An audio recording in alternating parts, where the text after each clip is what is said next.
નમસ્કાર વિદ્યાર્થી મિત્રો, નીચેના કયા આલ્કોહોલ નિર્જલીકરણ પ્રક્રિયા શક્ય નથી?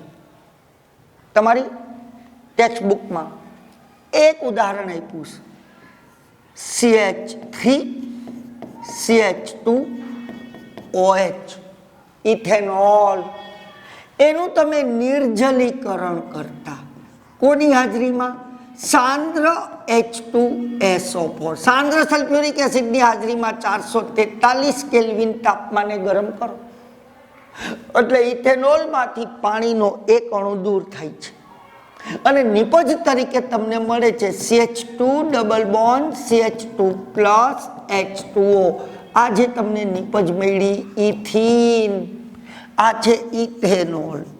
એનો મતલબ એમ થયો કે નિર્જલીકરણની પ્રક્રિયા દ્વારા ઇથેનોલમાંથી ઇથીન બને છે. તો એ જ રીતે પ્રોપેનોલમાંથી પ્રોપીન બને, બ્યુટેનોલમાંથી બ્યુટીન બને.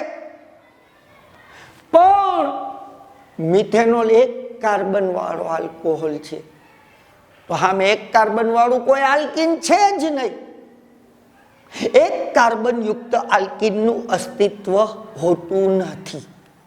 એનો મતલબ એમ થયો કે ઇથેનોલનું નિર્જલીકરણ થઈ ઇથીન બને. આમ એ જ રીતે પ્રોપેનોલનું નિર્જલીકરણ કરો તો પ્રોપીન બને, બ્યુટેનોલનું નિર્જલીકરણ કરો તો બ્યુટીન બને, પણ મિથેનોલનું નિર્જલીકરણ થતું નથી. એટલે આમાં આપણો વિકલ્પ હશે ડી અને જવાબ છે મિથેનોલ, જેનું નિર્જલીકરણ શક્ય નથી. આભાર.